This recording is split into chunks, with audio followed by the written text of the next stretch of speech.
Jax. I am a creative chiropractor, a master educator, and a health and wellness advocate and coach. Tonight, we are going to be talking about how to win and fight back using positivity. Okay, and so on tonight, I'm not on screen, but that doesn't mean that the conversation does not have to continue. So we're going to go off script this evening. We're going to just kind of speak what's on our heart, nothing that's been written down or anything like that. But we're just going to talk about how can you fight back challenges that we face in our daily lives from a positive perspective. So we have here tonight, we have Brother Hatem, we have Sister Cheryl, and we have Brother Ricky Sindab, I think, is on the call. So we're glad to have you all. Others are going to be dropping in just a little bit. And as they do, they're just going to kind of join in the conversation. All right, take it away, Brother Hatem. All right, well, let's get it. Let's get it. So, I'm not really a positivity dude, but you know, the doc has laid down the course, and we will stay it as much as possible. How to fight back and win with positivity. I want to apologize to everybody out there that, like I said, I can't share my camera because I am streaming this as we speak. We are right now streaming on a few different platforms, and so I'm using what would be called my virtual camera, and my virtual camera is the screen that is being shot out. So I apologize for that. But let's go and get this conversation started. Now, Dr. Jack said she ain't had nothing written down, but I had to go on and write some stuff down for this particular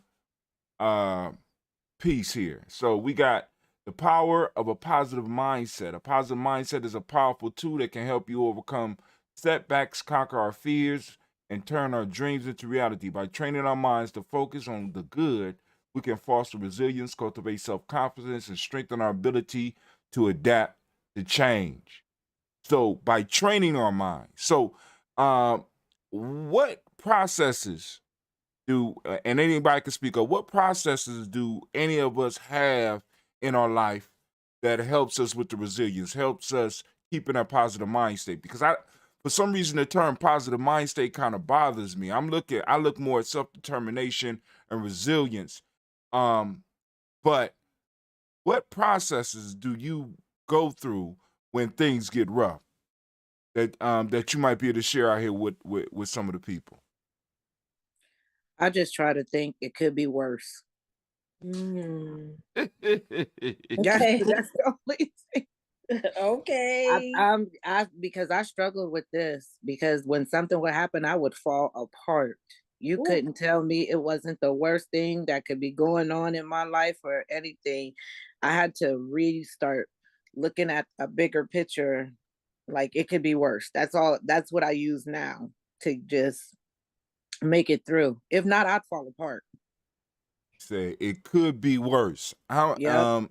any of the family out there that might also have that mindset now? Because I kind of switched minds because I used to use that one too. It could be worse. But one of the things that I often refer to, one of my personal mantras is I say, one day I'm gonna laugh about this. And That's a good one.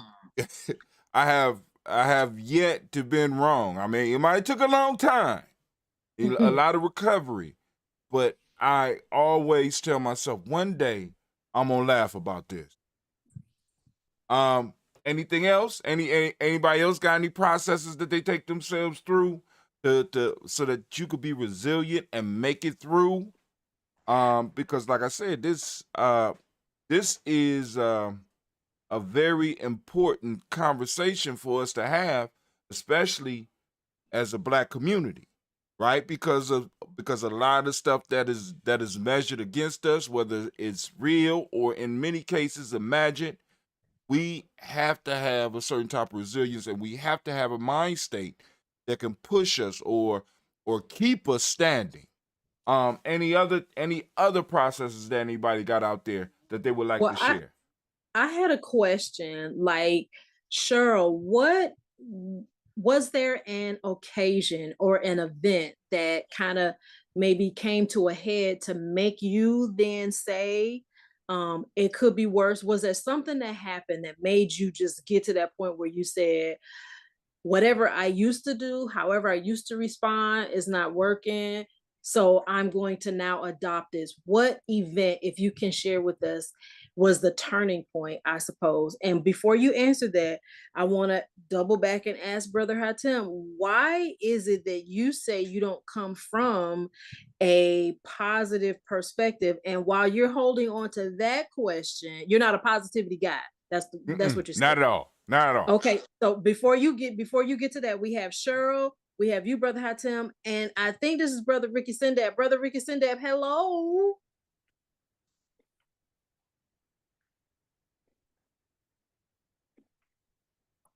Well, he's here.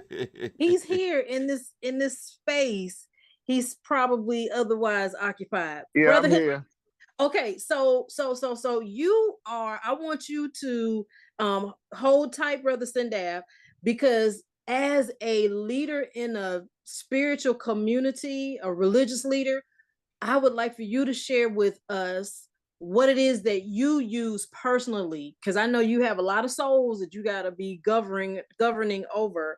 What is it that you use personally to keep you going? So if you hold that 1 second, Brother Sindab. Let's start with Miss Cheryl, and then Brother Hatem, and then Ricky Sindab. It wasn't just one thing.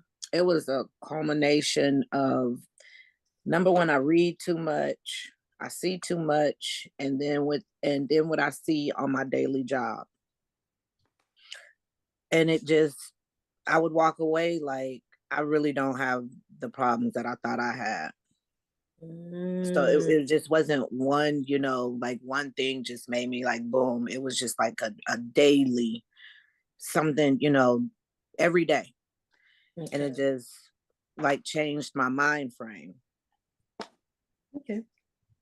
Because the truth is that I guess it could be worse. Yeah. I mean, just some of the stories that I heard and just some of the things that I saw, it really, just changed my outlook on things that I thought were just so devastating and so wrong. I just, it was minuscule compared to what others have been going through or what they went through. And that's big. That's big. I think my mom used to always say, well, when you're feeling bad, there's always someone else who has it worse off than you.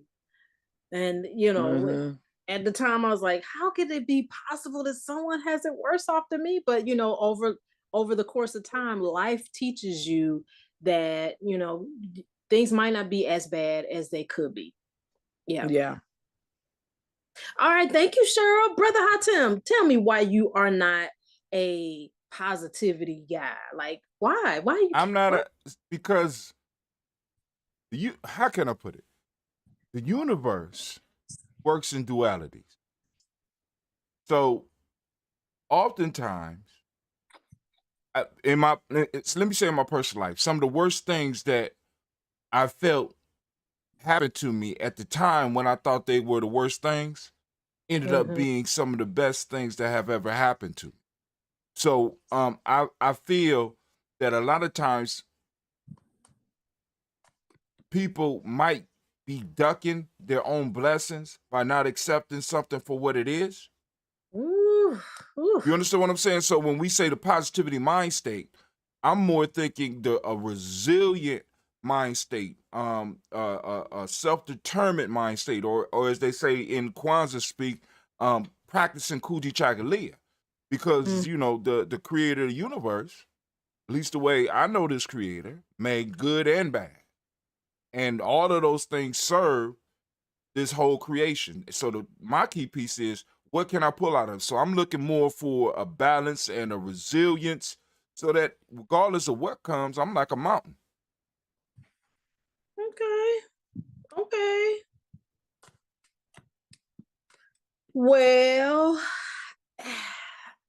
what can I say to that, right? I mean, because um that's really essentially how things should be, that we should be able to strike a balance, that if there is a day, then there's a night. If there's a good, then there's a bad. What does that say? To every action, there's an equal and opposite reaction, so that, it is in fact that there should be a balance. And I definitely agree with that. Definitely agree with the Kuji Chagalia self-determination piece.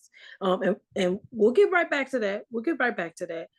Brother Sindab, as a leader, excuse me, as a leader of a spiritual community, a church, several churches, what do you use personally as a way to, I guess, deal with things when they come and they aren't always the best? Two ways. I look at it through history, and I look at it through what the Bible says. History is my major in my area, so I believe that we can look back and see how our ancestors handled their situations, and we can learn from their movements as far as success or not, being unsuccessful, and being able to move. That's why I believe you need to teach your kids about their history, because there's a lot of power in knowing how they overcame a lot of the things that they did. If I were to look at the Bible, if you cannot be a follower of Jehovah or God, if you don't really believe his scripture says simply all things work together for good. So therefore, if that's the real scripture, the scripture is telling us that no matter what we face, there's something in it that we can glean from to either grow spiritually or grow physically to get us to where we need to be. I mean, I know it's hard to tell somebody when somebody died is a good point, but there's something that we can glean from that. If you just glean the knowledge and the history that you got from that person, or the memories that you have, and even when you've fallen, are unsuccessful, there's some good in that, because you learn from your mistakes how not to put yourself in that same situation again. So if you're going to be a believer in the word, and I teach that if you just don't quote the scriptures, you got to be able to live them and be able to really take a good understanding of them. So when you look at that all things work together for good, then you need to look at the second part of that scripture, that it just don't say all things work together for good, but for those who love the Lord and are called according to his purpose. If you don't have a relationship with him, then that gives you the understanding that whatever happened is for the good. So your relationship, I tell them to build a relationship with their God, whomever it is, and hopefully their God will be able to bring them peace in their situation.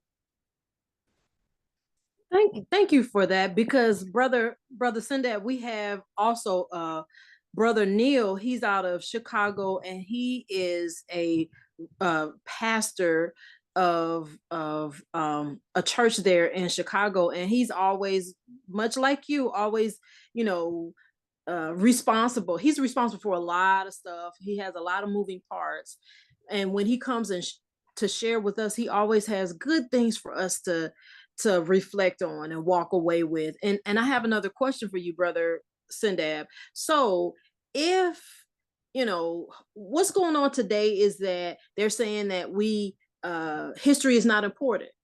But according to what you're saying, history is important. How is it that we can, what should we believe? Should we believe that history is important? Should we believe that history is not important? How important is history really, in your opinion, especially with dealing with these things that are coming at us today? It's essential to life. It teaches you how to react to what you're going through. There's nothing new under the sun. There's just stuff that has advanced and come at us in a different way. But if we look at how history has handled it, then it can show us how to get that knowledge of self. A lot of times we don't want to teach our kids knowledge of self. I told them in church today that, I grew up where there was an outhouse. I grew up in an outhouse. My grandmother wouldn't let us come inside to use the indoor plumbing, but using that outhouse taught me a lot. It showed me where we came from, and showed me what we needed to survive. The dirty history is what we need to teach people, that, that it always wasn't going to Ohio State. Before we could go to Ohio State, you had to go to Morris. You had to go to Wilberforce. You had to go to those colleges that were just built just for you. And now when they have been taught now that that's obsolete. And I do believe that we were better when we were segregated than we are now, because we had pride in what we had. And when we lost that, we began to simulate the master culture, and we lost who we were. And by losing ourselves, we have become less of the greatness that we could have. We're the greatest people that ever lived, but you can't do that when you think that your greatness comes from a simulation and not being leaders. So history is important that we teach them that we weren't always on the back seat. We created the bus. We created mathematics. You know, they were talking about it today on the news that those great philosophers and mathematic teachers had actually studied at the feet of Africans, you know, and how they taught that what they thought was new had already been established hundreds of years before they even heard of it. So that's stuff that needs to be taught, because it will empower us to be more prideful of ourselves. And when you find pride in yourself, you're able to forgive yourself and get able to move forward. You know what? I love that. I absolutely love hearing, you know, for me, this is positive. I absolutely love hearing about us, our culture, our strength, the things that we have been able to overcome, which should give us a guideline or guidepost as to what we are going to be capable of, or what we can't be capable of accomplishing. I wanted to jump in and real quick and speak to Brother Neil. Brother Neil, our conversation is really great. It's really kind of like ad lib tonight. There's nothing per se that's written down. We have Brother I got stuff written but down. I was gonna say we got Brother Hatem. You know, he's on the wheels of steel, on the ones and twos. He's directing stuff tonight. So, you know, feel free to jump in, because as always, our conversations just aren't, you know, a single lane. We kind of we veer to one lane over here to the right, one lane over, you know, to the left. But you know, in the end, all of it makes sense. And I got an example of this resilient mind state after Brother Neil goes. Oh, okay. Hi, everybody. Sorry I'm late. The topic is so timely for me, and I appreciate it, because I've noticed that negativity has become our default. And there are people in our community who are bombarded with negativity, and that's all they know how to speak. Any conversation leads to the negative. Every solution is lost in the negativity. And this weekend, I just felt the need to kind of talk about it. And so today is awesome that you had this topic, because one thing we have to understand, that the thief come not to steal, kill, and destroy. So everything he does is with the purpose of destroying our mindset, destroying our view of things, and destroying our actions. And the only way he can do that is by altering our thinking.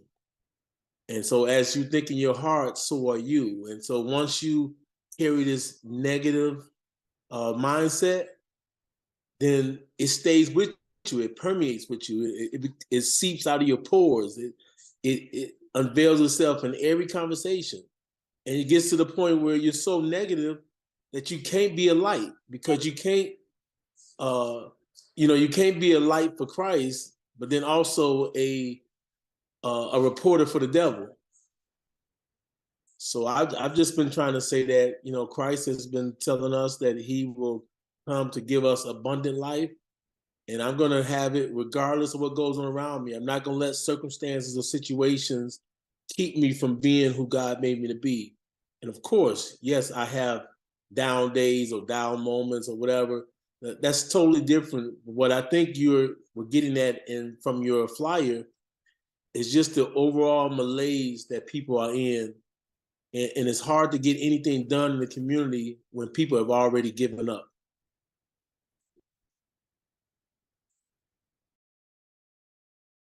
I'm sorry, I had the microphone off, and I'm just about to start going in and yapping, but just based on what you said, just this last little piece here, I feel like, our community, the Black community most especially, we've dealt with so much. It's like constantly being hit You know, I was talking to one of our former speakers. He played professional football. I was talking to him and he was talking about this thing called a blitz. Like, I don't play football. I don't know about no blitz, but I'm assuming that a blitz is when you just constantly getting hit or berated or barrage or whatever, right? So that's what I'm assuming, right? No, baby, no. No. Somebody help her. That's not a Well, blitz. blitz. What's, Well, she was close, brother. I tell was you, glad to- yeah, come so Oh on. I my never played God. football. They didn't let me. They Oh let me. my I was wearing God. a Jerry curl. I was wearing a Jerry curl at the time. Like, so, but is a blitz when you like constantly getting bombarded with something? No, I mean, yes, that's no. close. I mean, it's when the defense sends everybody. You know what I'm saying? Everybody's coming.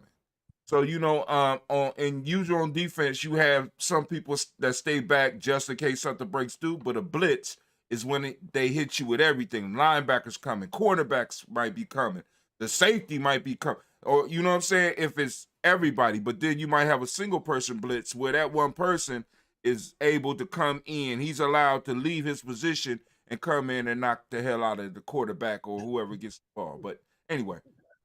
Well, okay, so that's exactly what I was saying.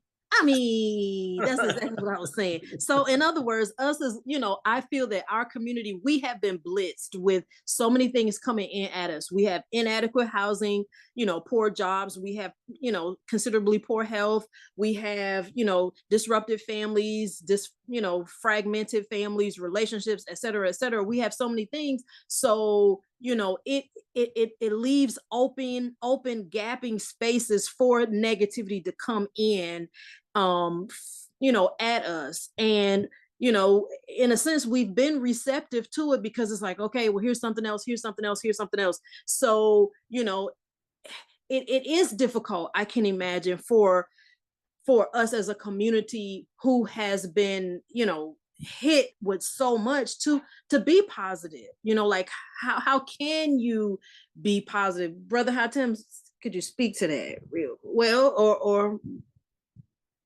But now so it's not, how can I put it?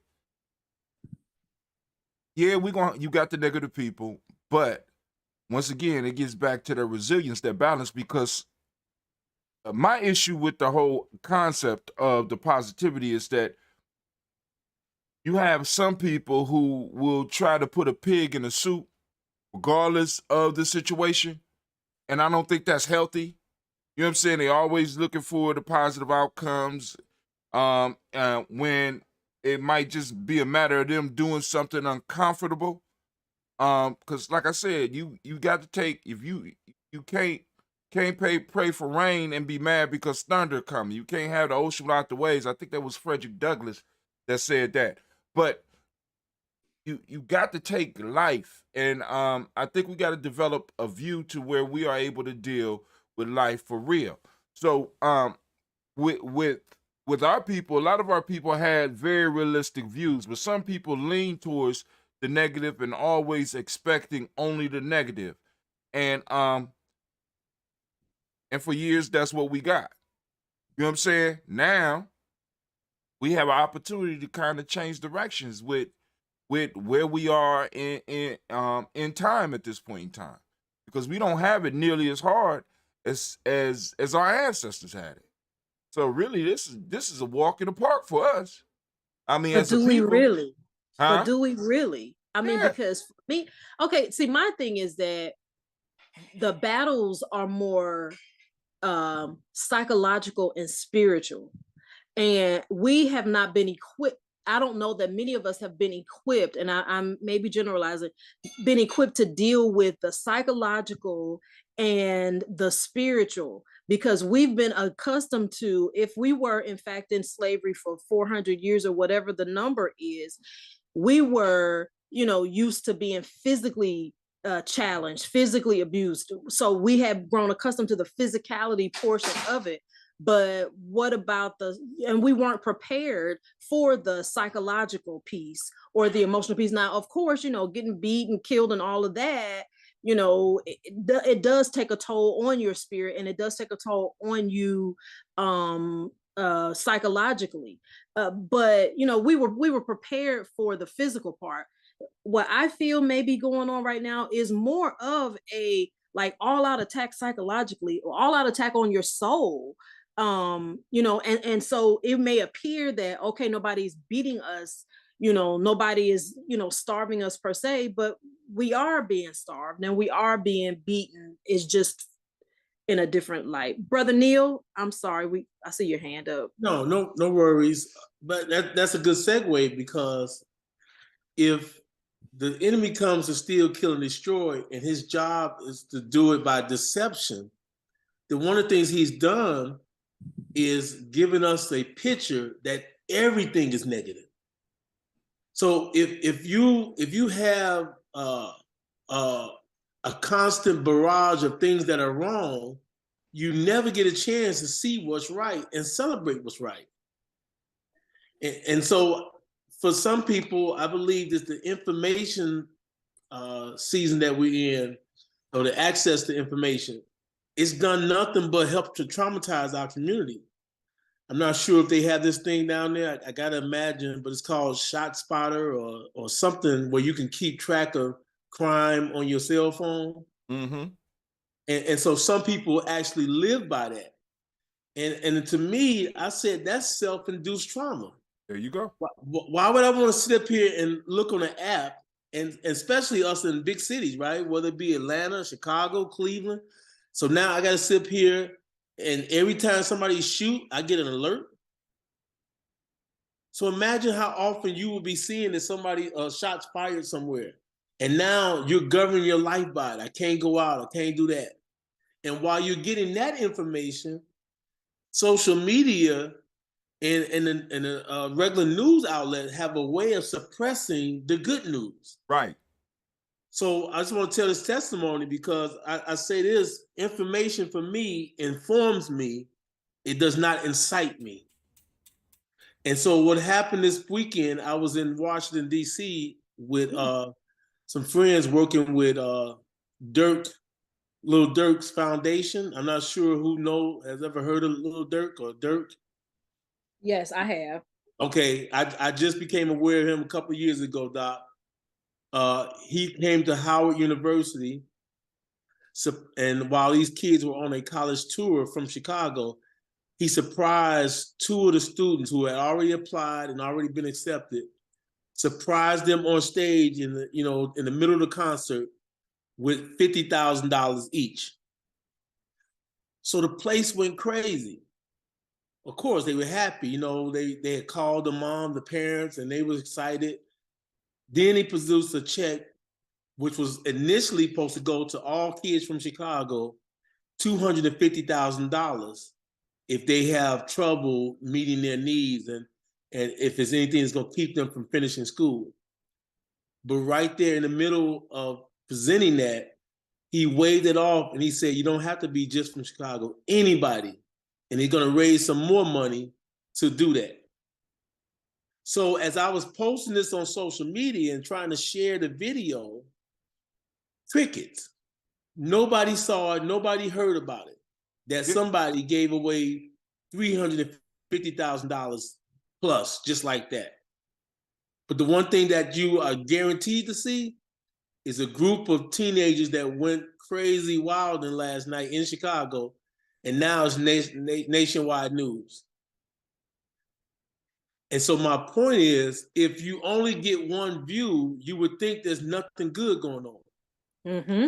And I'm also an advocate of how we always talk about what's wrong with the youth, but yet we never even mentor the youth who are looking for support. Oh. There's some kids that are going to school. They're grinding. They're doing their best. But can you imagine what they're lacking, what they're missing? A mentor or somebody to help show them the ropes? And we don't do it, but we're so busy talking about the negative. So in that regard, I think we have kind of helped to exacerbate this problem that we have. And it's not to say that we got to ignore crime or ignore what's wrong, but if we can't celebrate what's right, then what kind of people are we? My 2 cents.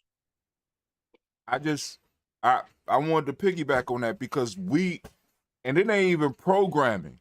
Human beings look for those patterns that could be dangerous for us. Media understands this and they put that out. So we know about the murder that might have happened all the way in Miami, but I live all the way up in Columbus. That has absolutely nothing to do with me, right? But it catches my attention, right? So all this bad stuff catches attention, and we got to look at where a lot of our resources. Well, let me say this, and this is where I'm gonna challenge on. It might not even be a challenge, but there are more Black folks doing good and healthy than we can possibly imagine. You understand? Because it's like, because once again, we only get to see the bullshit.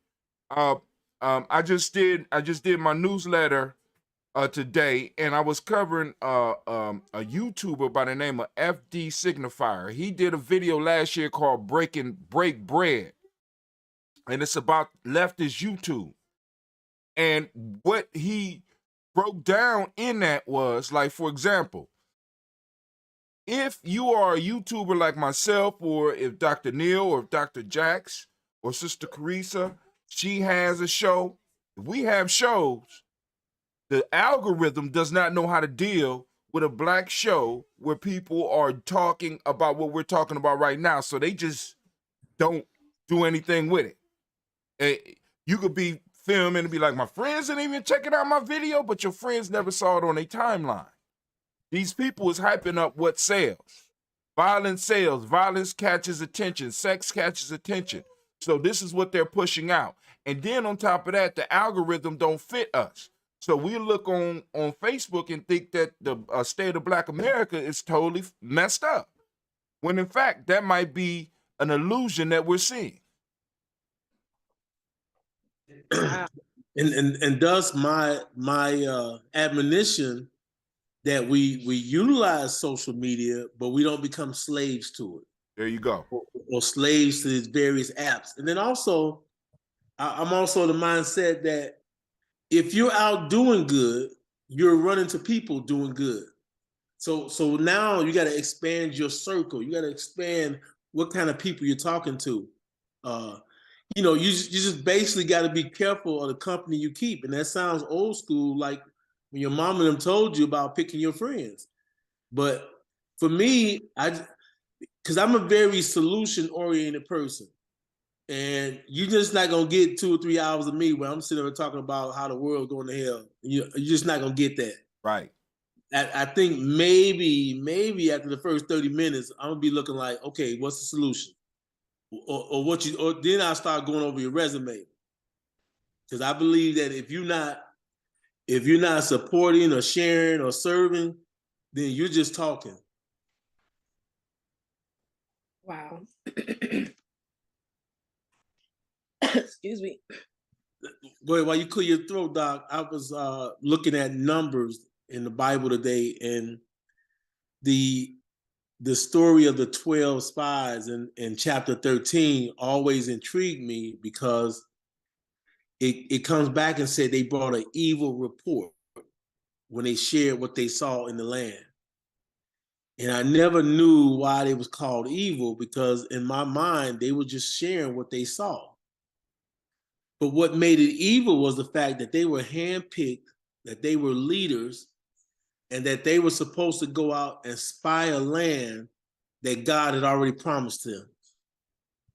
But instead, when they brought back that report, it brought fear and panic to the entire camp.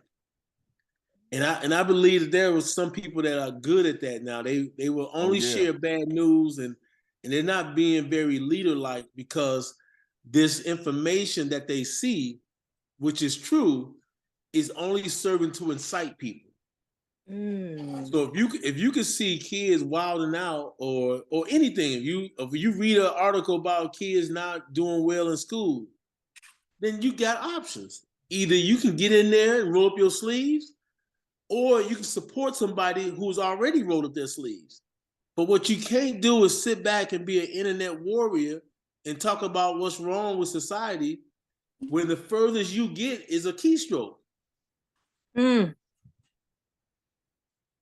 Man, come on. You are, what's today? Sunday? Yes, you are preaching a sermon for today. Oh my gosh. Just like, oh, before I go on, we have Dr. Carasay on. Hey, Dr. Carasay. We were just talking when you jumped in, and we're talking about how to fight back and win, using positivity, coming from a positive perspective. And so we are free flowing today. I'm not on camera, not feeling 100%, but Brother Hatim, he has he's in charge today, and he has Whatever. he's the man today. Not that he's not the man every day, but he's the man today. And so just kind of feel free to jump in as you would like.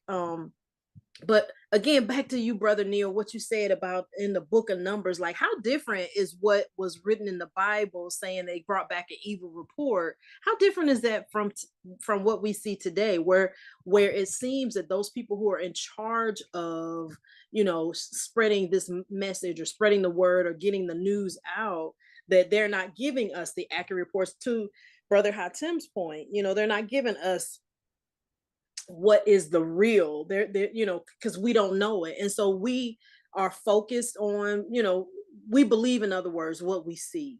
And then how many of us are able to train our minds to say, this is wrong, this might not be the best information, or to question it. I have become so much of a conspiracy person, like, I don't believe nothing this person say. Like, I'm always like in this sense of non-belief, for the most part, because it's like I know that there's always an agenda, a hidden agenda.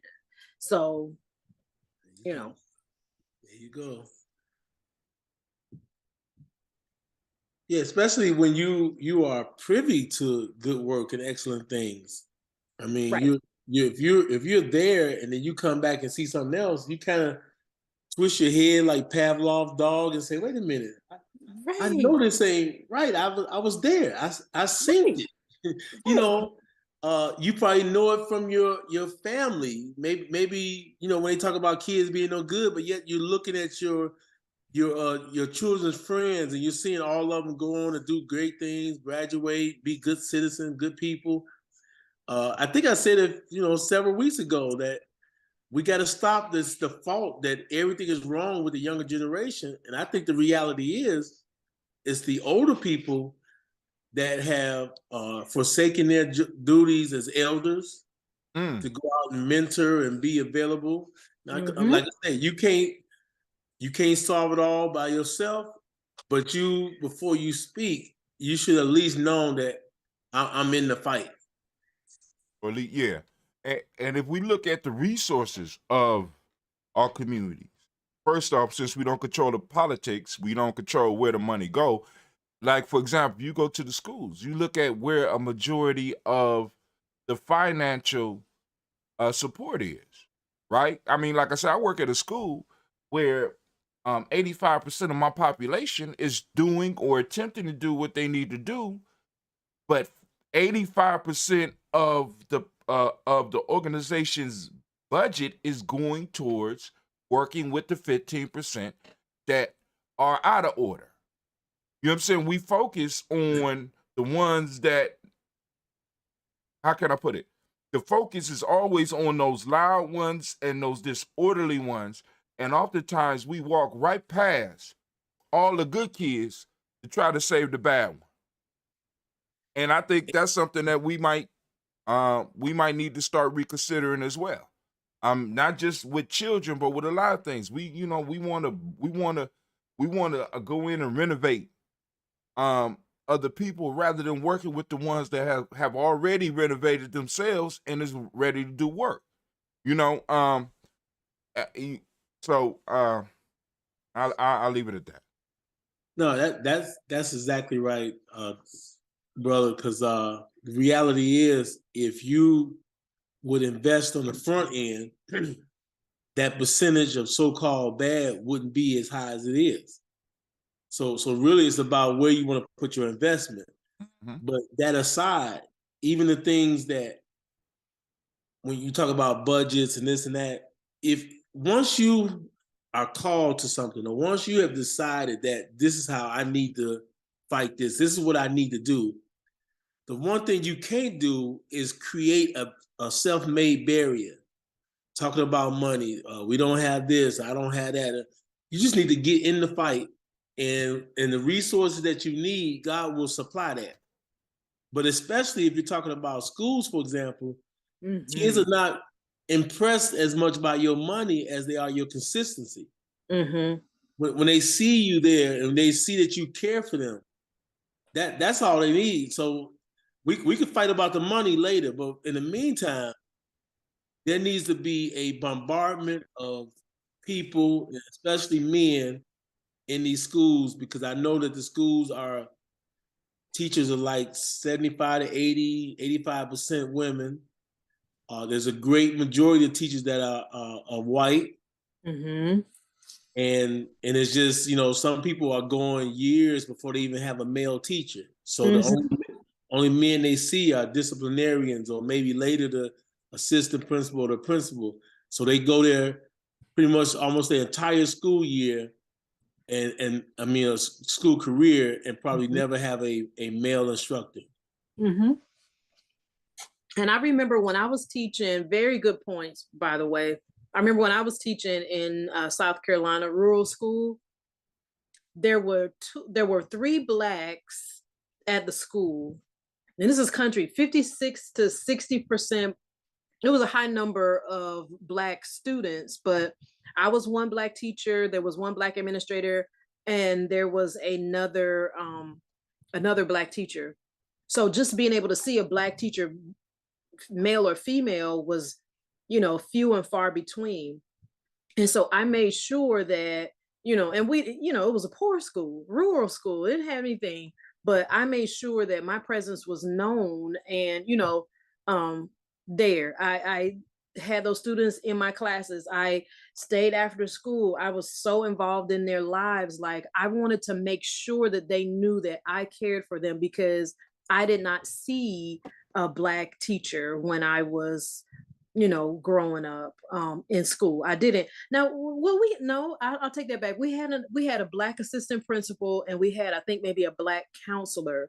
But in terms of having an impact on my life, the counselor, you were scared to go see the counselor because they're like, oh, you didn't know what they would say, like, oh, your grades aren't good enough for you to get into a college, or you didn't want to see the principal because you didn't want to get in trouble. So it was, I guess, maybe a fear there. But in terms of having someone who wasn't a janitor there to be a role model, even though I didn't have it per se, I made sure that I was that role model. And then, just a side note, this is such a side note, this ain't even in the direction, but and we could talk about this, but this is something that's weighing heavy on my head. And again, this is a ad lib free kind of speech tonight, but there's this documentary that's done come out about Freaknik of 1994. Now, I didn't attend. Praise God. Oh, look, I miss you, Freaknik. Oh, I hope you was never down there at that Freaknik, because what? Oh, man. You went to the Freaknik? I went to jail going to the Freaknik. What did you talk about? Yes. Well, I must have didn't know you then, because I didn't know you then, because back then we used to read the Bible and stuff like that. We used to have Sunday school and all of those kinds of things. You better stop lying to these kids. That's part of the problem. That's part of the problem. That's what I was going to talk about. I was going to segue into that after I had checked you, but apparently I can't check you, because anyway, Dr. Karasay. Hey, Dr. Karasay. Hi. I'm sorry, y'all. We have so much going in Kansas City right now. How are you guys? Doing we good. Are Thank good. you for asking. Glad to have you here. Thank you. Well, one, I wanted to actually, you brought up schools, and I thought about the sister that you had on, maybe it was 2 or 3 chats before. You remember the sister that was having the issue with her lead teacher? Right. Yes. Yes. I thought about her because it is with the situation that she is in, and just going back to this, and people understanding that people have to understand first that we are absolutely in and have been immersed in psychological warfare, or even in, clinical terms, it's called, of course, is, psychological warfare since we were brought here. And I don't know how many of you all study, Malcolm X and, Carter G. Woodson and, even before that, Yes. I mean, authors older than them, but or even just the idea of doctrination and colonization, Mm-hmm. it is based upon the theory of when you control the mind, the Mm-hmm. body will follow. And so that is the first thing that is under attack. And even though we were enslaved physically, it was the mental and the psychological that completely broke us down. Well, get out of there. And I don't know if any of you read Mao, but it is, you have to understand how it works. And the first mistake, well, I would say the second, because the first mistake is our lack of understanding that it is war. For me, it's war all the time. But I am not at war within myself. So that is the first, I guess, the first rule of engagement, rather. But outside of that, or along with that, is that you have to learn how to fight without fighting. Because being the population here, where we are not in control of the resources, we are not in control of the government, we are not the ruling class in any aspect. I don't care if Oprah is a gazillion billionaire or we had Barack Obama as a president. I don't care about any of that as it relates to this, because we're still economically, financially, politically in the same position. That's not to say that progress has not been made, because I am not saying that. But when people don't understand how to fight without fighting, because we will lose. And we have been indoctrinated to do that. And then in doing that, we always lose. And who does that hurt? Because that system, this system, has been created. It's been created by them. So they know how it works. They know how it's going to end because they planned it, and they've been very strategic about it. They wrote a whole constitution about it, okay? And the whole Declaration of Independence, if you want to get technical about it. Okay. We are following in line.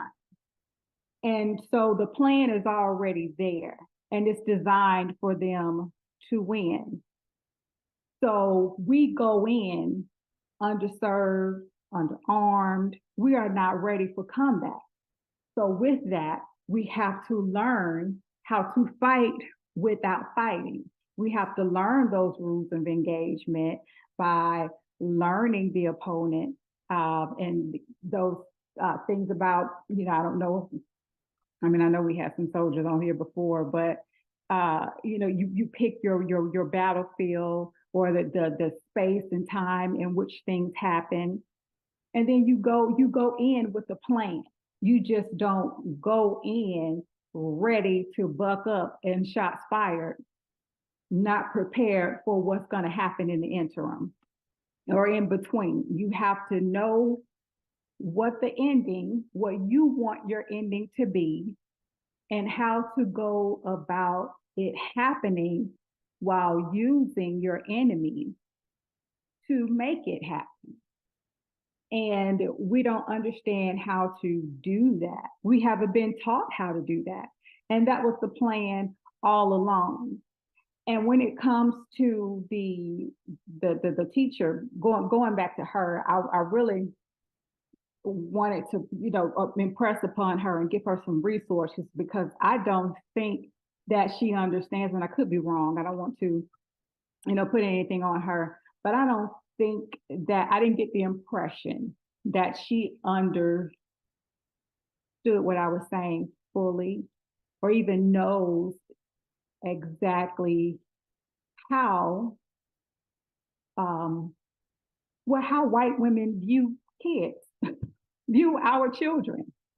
And this is not an assumption on my part. There have been studies about this, and that's what I wanted to give her. That's why I wanted you to give her my contact information. I thought she was going to ask you for it, so I could give her this information. There are actual studies about this, and I want her to watch the videos, and it shows how these teachers, these white women, they are put in a classroom with our young boys, our young girls. I think they only maybe 7, 8. It's a couple of videos. I might get the ages mixed up in some of them.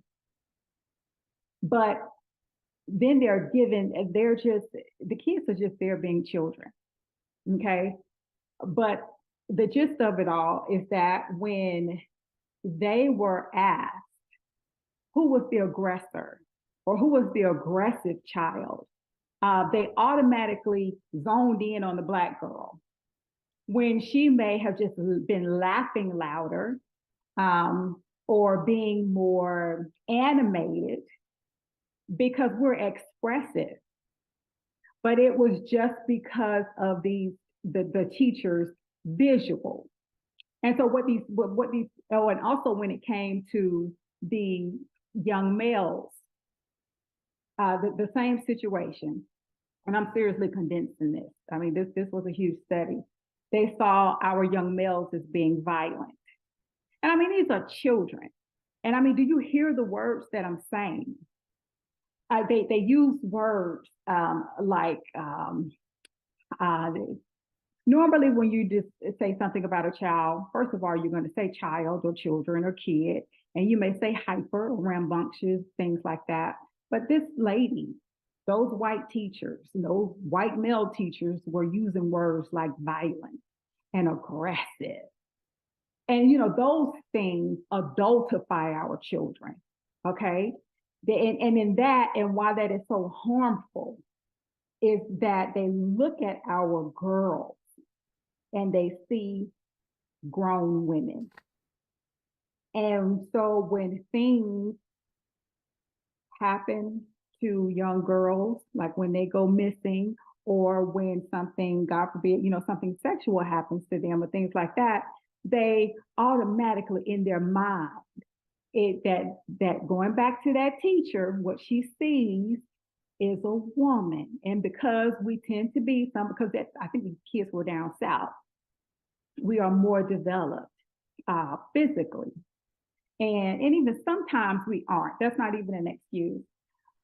But in her mind, going right back to her, because she has been taught that way, then, she must, if she had not been dancing like that, or it gives away this sick understanding where they'll go, I could see why. Even though I know it's wrong, I can see why my husband or my son or whoever, going back to those slave days when they, creeping in the houses and whatnot, I can see why they did that, because her body is whatever. Then when it comes to our males, and you use words like violent and destructive, when it comes to little boys, and you have to understand the danger in that when it comes to little Black boys, because when you have a young Black male at the park, dancing around, doing his thing, playing to himself, and he has his water gun shooting everywhere, the police see a grown ass man and they start taking out their ARs or whatever it is they have and they murder him. Mm. They see a grown man. But Sarah, you and I, we see Trayvon Martin. We see our child. You understand what I'm saying? So that's why it's so important that these teachers, because that is where it starts. The prison to school pipeline is no joke. The indoctrination that happens when our children step into these public schools, you guys are talking about the teachers and those things, it is no joke. Right. So much happens within those walls. Our children are given information that is not correct. That is another strategy of war. It is the flow and the process of information. You decide what the information is, when you get it, and then how fast you get it. And the strategy of your enemy is always to present their side as being just. Right. They always come forward as being white is right, or their side is right. So you being the opposite of that, you have walked in already being wrong. But that is not, you have to know that. You have to know that, and you have to understand that, and let that fuel then your internal mechanisms to kick in, and then go, okay, I see you for who you are. Now I know how to deal with you. That's right. You know, my dad taught me, because I used to pop off. I'm not even gonna lie to you. I did. I was that girl. I was her. Okay. So, you know, but I had to learn that. I had to learn that. And I remember, you know, my dad taught me, you know, he had his thing, country people say, well, actually it was my grandfather, you know, he taught me, he was like, you know, if you get in the mud with pigs, you know, both of you get dirty. The difference is he likes it. That's his comfort. You're going to be the one out of your environment. And, you know, the saying goes, you know, blind rage will blindly have you wondering where nobody or your enemy can lead you to where they want you to be. You have to be careful when it comes to those types of things. So all of those are rules of engagement that we have to learn, and we have to, you know, reprogram ourselves. The hardest thing is unlearning. I think I made up that word, but that's something that we have to do, because we have purposely and intentionally been taught these things, because we are doing exactly what they planned for us to do all along. And we see them do this to other countries. To other people. They do it to themselves. Exactly. Just like you have said. not internalized that. We have not, we still don't get it. And your brother was talking about the scanners and, you know, the crime thing that you get. My thing, you know, no, I get it too, but I have to listen to it for different reasons. But that's all I'm people don't understand. The thing about crime is, it is so interesting how our population has internalized this thing of Black on Black crime, and how we are so violent. And how, and yes, things need to change, but understand why it needs to change and how we got there, and hold those accountable who brought us here. Because, like Malcolm X said, getting mad at the person being lynched, but not the lyncher, it's like being mad at the damn tree just because it just grew there. It's pointless. We did not come over here being violent. We didn't do that. We were not doing that at home. And for those of us who are already here, we weren't doing that. We were in our teepees, in our huts, doing whatever it is we wanted to do, getting along and doing our thing. They introduced violence to us. They introduced the lynching and the hanging and cannibalism and all of these types of things. They are the authors of the evil and destruction and the violence. And then turn around and have the nerve to call us the very things that they are. And that is the reason why, not to cut you off, Sarah, but that is the reason why I said, and we all said it pretty much in just different words, but that's the reason why I said today, in my opinion, it is a whole psychological and spiritual battle. Like you said, that like, like we've been saying, that is what we are dealing with. And I think what you said is just on point 100 when you said we have to unlearn, that's one word. And then also how to fight without fighting.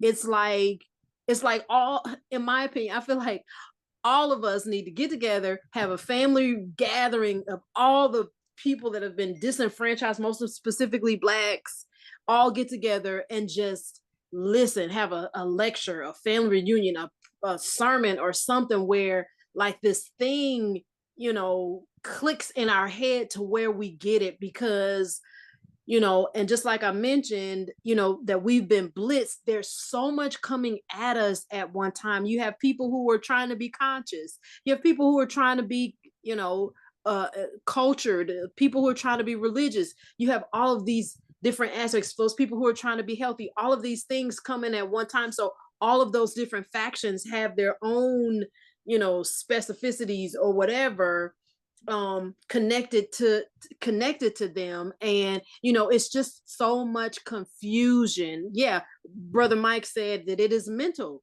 so it's the psychological and it's the spiritual, and it manifests. Because I do not agree at all. When I was in the classroom, okay, so yeah, 60, close to 60% of the students in the school that I taught at, were Black, and yes, some of them were bigger than me. But I didn't be like, oh, I didn't try to, what's the word, adultify them or to criminalize them. Now you are exactly right in that, I wonder, why am I the only Black teacher? No, or why is there only 2 Black teachers in this whole school with all these Black kids? Like, what is the problem? Because I was taught to look up to my teacher. That's the reason why at that time as a kid I wanted to become a teacher, because I wanted to be, in charge of the classroom. I wanted to educate. I wanted to care for, the students or whatever the case may be. But I don't think that is, what the goal is of those non-African American teachers in that classroom. That, in my opinion, that's not the goal. The goal is to contain them, to control them.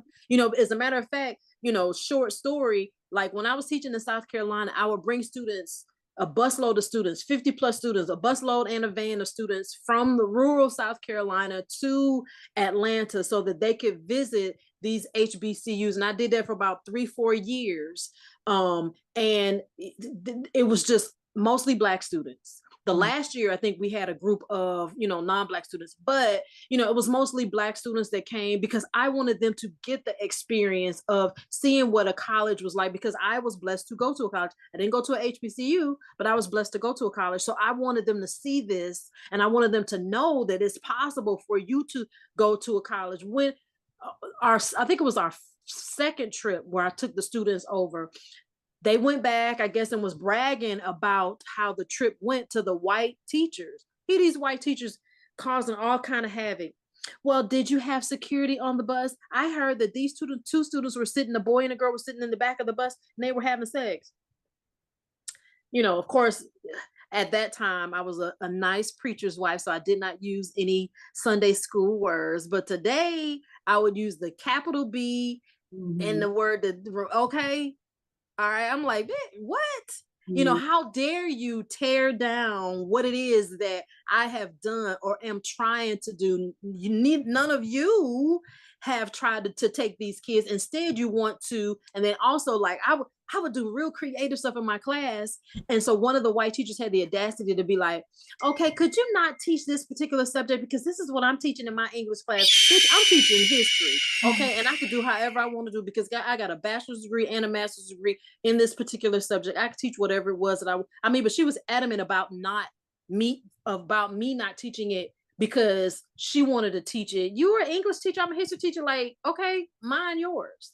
But you know, this is what you have to deal with. And so these students have to deal with, you know, you got a Black teacher that's new here, and then you have this white teacher that's been here for a while. We probably need to listen to her. We may have to trust her. You know, we don't know about this Black teacher or whatever. So it's the confusion that starts at an early age. And I know that I'm just going, but I mean, it's just so much. And so on to, you know, Pastor Neil, when he talks about solutions, I would like for us to talk about, how do we fight without fighting? How do we fight without fighting? I know Pastor Neil, he's in the schools. He's not a teacher per se, but you know, he reads to the students. He goes to schools and reads to elementary students. He makes his presence known there, you know, quite often. I'm not sure if it's every week, or he could probably speak. I'm sure he could speak better to that point than I, but so he's there. Brother Neil, I'm sorry, I might have misspoke. Oh no, you're right. Part of our non-for-profits, we focus on health and wellness, literacy, and leadership. And so going into the schools, I believe any school in any neighborhood is the most important building in that neighborhood, because what happens or does not happen affects hundreds, if not thousands of people in that immediate area, and then even so much as the entire city. So to be absent from that school is somewhat of a derelict of duty, whether it be a nearby church or even as a community resident. And I think oftentimes people take the wrong tack that you have to be all in, you got to do this, because the first thing we will do is come up with reasons why we can't. Okay, so I got to go to work. That's a very good reason not to miss work that goes to a school. But there are so many other ways you can show support. If you can't physically show up, you can show up via, email or a card or something you can mail up there to the principal. You can attend community meetings when your schedule allows. And then most of all, you can even sow into organizations. And this is the tough part, because when you start talking about money, we get real quiet on the internet then. We get all kind of crickets. But for the people that have been called to do the work, they often struggle for lack of support, lack of resources, always chasing grants or whatever it is, trying to find resources to do the work that they know is needed.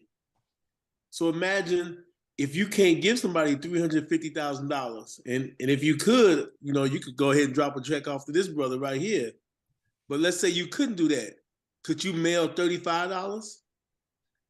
Whether it be one time or recurring, we all have a way of doing, because I'm also of the mindset, you don't get to talk about a community that you have divested of.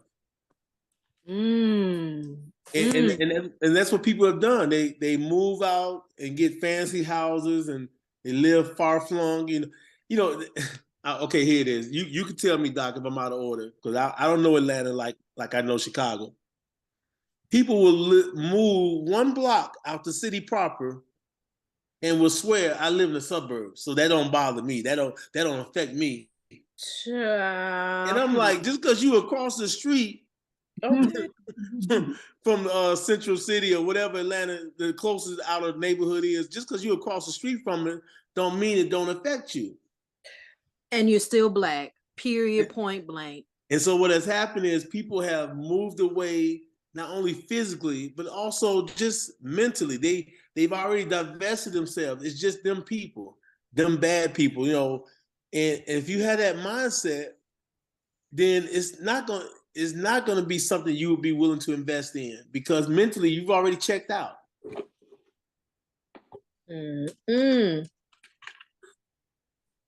So I think those are my 3 solution points. If you can't show up, at least find out who the principal is and write them a letter and just say, I'm here for you. You could drop a card throughout the school year. Can you imagine what that would do for a principal? It just all of a sudden, this person that they don't really know that lives, like, I'm 2 blocks from your school, but I just want to encourage you. here's a Starbucks card or whatever. You know, you can't tell me we can't do it. But then if you can't do that, then I'm sure there are a lot of organizations that are working with youth or working with children or mental health, whatever it is, there's always somebody that you can sow into. I wanted to ask you real quick, Brother Neil, because I know that our time is, and we have to actually get back to Dr. Karasay, but I wanted to ask you real quick, Brother Neil. You did agree to be our lead speaker for next Sunday, correct? Next Sunday, the 23rd. The 23rd, yes. Okay, what are we talking about? Because it was something that you and I spoke to on offline about. It was a subject matter that I don't know if it was, what did I say? I don't know if it was community. We could, yeah, we'll touch bases and get it together, but because because I want to make sure that I go ahead like as early as tomorrow and start advertising for next week. If you are going to be the if you're gonna if you're gonna take the lead for next week, or I mean, no pressure if you can't. No, none at all. I'll be looking forward to that. Okay, so then we'll talk about it. Great. And then yeah, we'll talk about that. Dr. Karasay, I apologize. We just kind of did a little zigzaggy, but please continue. I had zoned out for a minute. I don't know if if it hit the media where you guys are about what's going on in Kansas City, but it's no. What happened? I'm trying to return the text, and I'm so happy because actually, a frat brother of ours is handling it. Lee Merritt in Texas. And he was running for Attorney General. He didn't win, but he is. He also worked on the George Floyd case. Anyway, I'll let you know who he is. But anyway, so what happened? There's this kid, 16 years old, Black kid, went to this home to pick up his two younger siblings, and he went to the wrong house. His phone wasn't working, his GPS wasn't working, and he ended up going to he went to street. I think it was something street, but he went to